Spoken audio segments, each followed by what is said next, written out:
नमः शिवाय।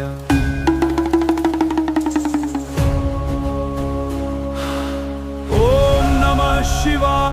आज की एनर्जी बिल्कुल next level Why do the stars only come out at night? Because they are afraid of the bright morning sun and prefer to hide in the sky. किसी ने अपना बना के मुझको मुस्कुराना सिखा दिया। अंधेरे घर में किसी ने हंस के चिराग जैसे जला दिया। किसी ने अपना बना के मुझको मुस्कुराना सिखा दिया।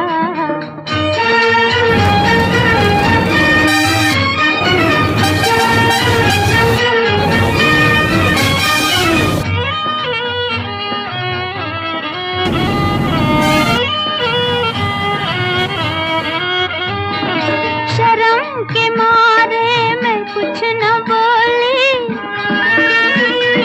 शर्म के मारे मैं कुछ न बोली। नजर ने पर्दा गिरा दिया मगर वो सब कुछ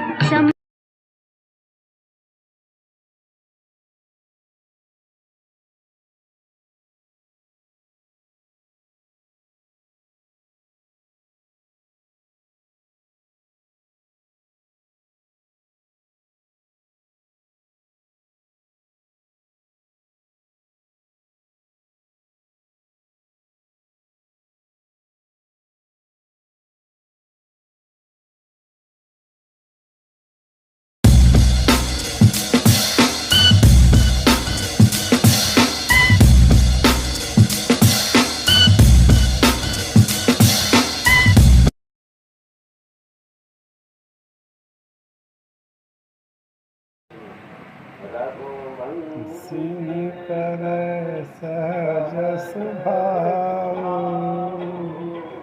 रघुवंश कर सहज स्वभाव।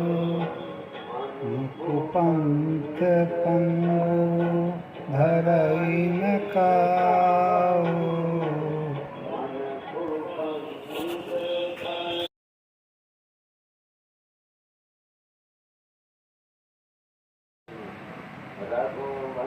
सिंह कर सहज स्वभाव। रघुवंश कर सहज स्वभाव। मुकुपंथ पंगु धरई न काऊ।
किसी ने अपना बना के मुझको मुस्कुराना सिखा दिया।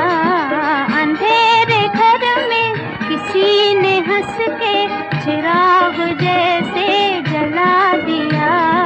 किसी ने अपना बना के मुझको मुस्कुराना सिखा दिया।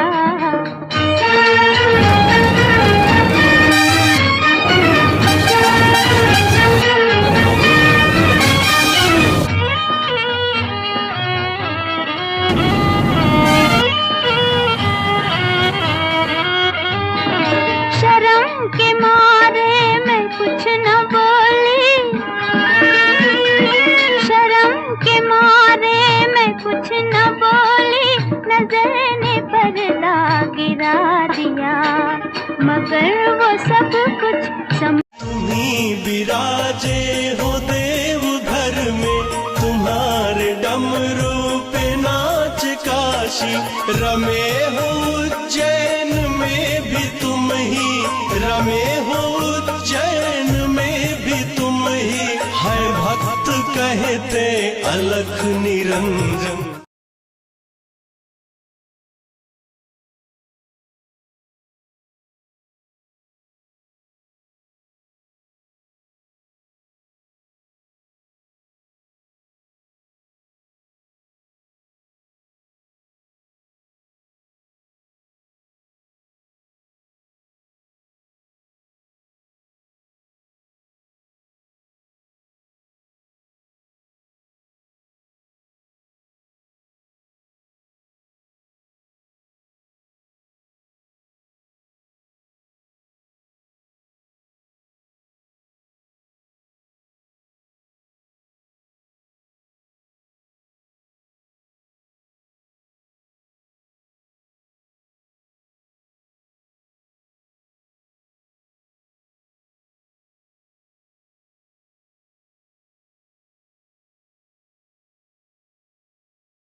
क्या आपने कभी सोचा है कि पूरी दुनिया में इतने सारे देश हैं, पर भगवान ने अवतार लेने के लिए सिर्फ भारत को ही क्यों चुना? क्यों न्यूयॉर्क, लंदन या पेरिस में किसी भगवान का जन्म नहीं हुआ? आखिर भारत की मिट्टी में ऐसा कौन सा राज छिपा है जो साक्षात ईश्वर को भी धरती पर आने के लिए मजबूर कर देता है? शास्त्रों में भारत को सिर्फ एक जमीन का टुकड़ा नहीं बल्कि पुण्य भूमि और कर्म भूमि कहा गया है। पूरी दुनिया भोग भूमि है जहाँ इंसान सिर्फ सुख भोगने आता है, पर भारत वो जगह है जहाँ इंसान अपने कर्मों से देवता बन सकता है। लेकिन क्या यह सिर्फ एक धार्मिक मान्यता है? नहीं, इसके पीछे एक ऐसा भौगोलिक रहस्य है जिसे आज का विज्ञान अब समझना शुरू कर रहा है। क्या आप जानते हैं कि हिमालय से लेकर कन्याकुमारी तक भारत की बनावट किसी पिरामिड जैसी है? विज्ञान कहता है कि पृथ्वी की मैग्नेटिक लाइंस जहां एक दूसरे को काटती हैं, वहां एनर्जी वॉर्टेक्स बनते हैं। भारत के प्राचीन मंदिर, चाहे वह केदारनाथ हो, रामेश्वरम हो या चिदम्बरम, ये सभी एक खास सीधी रेखा पर स्थित हैं। इसे शिव शक्ति अक्ष कहा जाता है। यहाँ की वाइब्रेशन इतनी हाई होती है कि यहाँ दिव्य शक्तियों का प्रकट होना और इंसानी चेतना का ईश्वर से जुड़ना दुनिया के किसी भी और कोने के मुकाबले 100 गुना आसान है। प्राचीन ग्रंथों के अनुसार भारत जम्बू द्वीप के केंद्र में स्थित है, जिसे ब्रह्मांड का नाभि केंद्र माना जाता है। जैसे शरीर की सारी नसें नाभि से जुड़ी होती हैं, वैसे ही ब्रह्मांड की सारी आध्यात्मिक ऊर्जा भारत से होकर गुजरती है। यही कारण है कि जब भी धर्म की ग्लानि हुई और फ्रीक्वेंसी को बैलेंस करने की जरूरत पड़ी, तो भगवान ने इसी केंद्र को चुना। श्री राम ने मर्यादा सिखाई और श्री कृष्ण ने कर्म सिखाया, क्योंकि इसी मिट्टी में वो बीज पनप सकता था जो पूरी दुनिया को फल दे सके। तो अगली बार जब कोई आपसे पूछे कि भगवान भारत में ही क्यों आए, तो गर्व से कहना, क्योंकि भारत इस दुनिया का दिल है और दिल के बिना शरीर का कोई अस्तित्व नहीं। अगर आपको भी अपनी महान संस्कृति और इस दिव्य मिट्टी पर गर्व है, तो कमेंट में पूरी श्रद्धा के साथ लिखें, भारत माता की जय और जय श्री राम। इस वीडियो को इतना शेयर करें कि हर भारतीय को अपनी जड़ों की ताकत का एहसास हो सके।